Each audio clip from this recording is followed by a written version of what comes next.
Cricket दुनिया के साथियों, पाकिस्तान टीम के नए कप्तान मोहम्मद रिजवान पाकिस्तान के नए कप्तान जब से बनाई है तो पाकिस्तान को एक ऐतिहासिक जीत दिलाई है। यानी जब लोग बाबर आजम को पनौती कहते थे तो लगता है कि अब सही साबित हो गया है, क्योंकि आपने देखा कि मोहम्मद रिजवान के कप्तान बनाए जाने के बाद उससे पहले पाकिस्तान ने पहले टेस्ट जीता शान मसूद की कप्तानी में।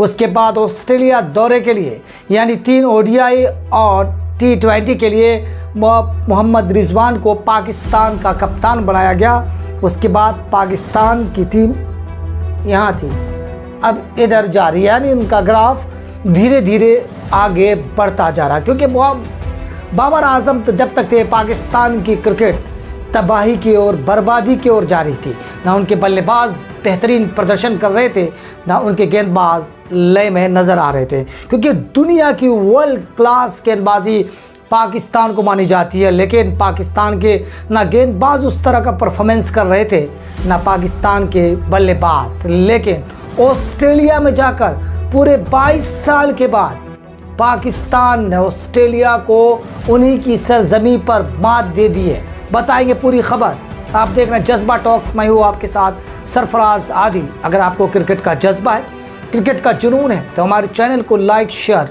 और सब्सक्राइब ज़रूर कीजिएगा, क्योंकि यहाँ पर मिलती है क्रिकेट से जुड़ी वो खबर जो आप जानना चाहते हैं। आपको पता है, क्योंकि पाकिस्तान क्रिकेट जिस तरह से बर्बादी की ओर जा रहा था, तबाही की ओर जा रहा था, तो गुरु आप वो दिन लद गए जब पाकिस्तान की टीम ख़राब स्थिति में रहती थी।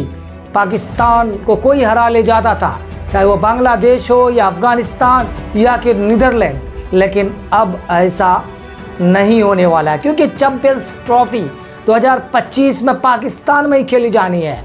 ऐसे में पाकिस्तानी टीम यानी पाकिस्तानी वनडे टीम जो है पूरी तैयारी कर रही है। लेकिन ऑस्ट्रेलिया में जाकर उनकी सरजमी पर ऑस्ट्रेलिया के पूर्व खिलाड़ी ने जो जाल बिछाया, जो तैयारियां की, उसी के जाल में ऑस्ट्रेलिया के बल्लेबाज फंस गए और पाकिस्तान टीम 2022 के बाद एक द्विपक्षीय सीरीज जो है, यानी 22 साल के बाद द्विपक्षीय सीरीज जो है वो जीत कर घर लौटेगी। जी हाँ, पहले वनडे में पाकिस्तान की करारी हार मिली थी, उसके बाद 2 वनडे में पाकिस्तान ने जीत की, यानी पहले में भी 8 विकेट से पाकिस्तान को जीत मिली, जिसमें से पाकिस्तान के गेंदबाज हारिस रऊफ का बहुत बड़ा कारनामा रहा।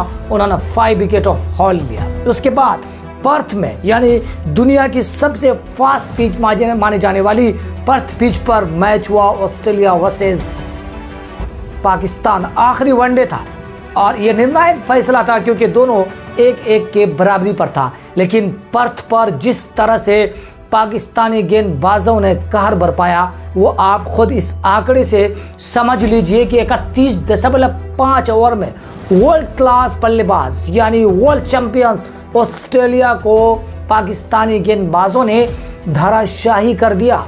अब एक गेंद, अगर नसीम शाह की जो गेंद सबसे वन ऑफ द बेस्ट सदी की गेंद मानी जा रही है, जिस पर टप्पा खाने के बाद गेंद जो बाहर कर निकली और फ्रेजर मैककॉक जो है वो देखते ही रह गए और स्लिप में गेंद चली गई। सबसे खतरनाक गेंदबाजी की नसीम शाह, हारिस रऊफ और उसके बाद शाहीन शाह अफरीदी, यानी पाकिस्तान के गेंदबाज उस लय में नजर आए जो पाकिस्तानी गेंदबाज जिसके लिए जाने जाते थे, यानी कि पांव उखाड़ देते थे अच्छे बल्लेबाजों का। उसके बाद देखिए, क्योंकि आपको पता है कि जेसन गिलेस्पी पहले टेस्ट के पाकिस्तान थे, उसके बाद वाइट बॉल यानी कि लिमिटेड ओवर बनाया गया जेसन गिलेस्पी को, और ऑस्ट्रेलिया के ही जेसन गिलेस्पी आपको पता है बेहतरीन गेंदबाज रहे हैं। तो उन्होंने एक जाल बुना, एक जाल बिछाया, और किस तरह से उन्होंने कहा था कि किस तरह से ऑस्ट्रेलिया में पाकिस्तानी गेंदबाजों को गेंदबाजी करनी है और किस तरह से बल्लेबाजी करनी है। उनको पूरा पता था वहाँ के पिच के बारे में,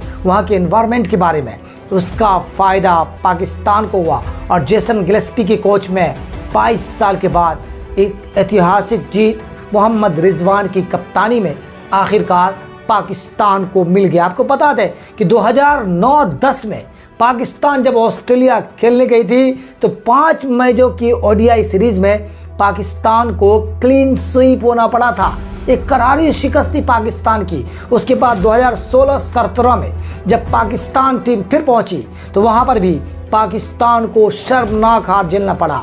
4-1 से पाकिस्तान को करारी शिकस्त मिली थी। लेकिन जिस तरह से पूरे जीत में इस गेंदबाजों ने जाल बिछाया, जिसमें से सबसे बड़ा अहम किरदार रहा हारिस रऊफ का। हारिस रऊफ ने 3 मैचों में 5 विकेट झटके और लगातार मैक्सवेल को आउट किया लगातार तीनों ओडीआई में। उसके बाद देखिए नसीम शाह, उन्होंने भी बेहतरीन गेंदबाजी की, 5 विकेट झटके। जिस तरह से पाकिस्तान के बल्लेबाजों ने भी एक अच्छा नमूना वहां की पर्थ की पिच पर दिया। पूरे तीनों ओडीआई में अब्दुल्ला शफीक ने 125 रन बनाए और पाकिस्तान की जीत में ये अहम किरदार निभाने वाले तीनों गेंदबाजों का रहा और बेहतरीन गेंदबाजी की। जिसमें से अगर हम कोच को, जो लिमिटेड ओवर के कोच बनाए गए हैं, जेसन गिलेस्पी, बेहतरीन उनका भी प्रदर्शन रहा। तो ऐतिहासिक जीत मिली है पाकिस्तान को। आखिरकार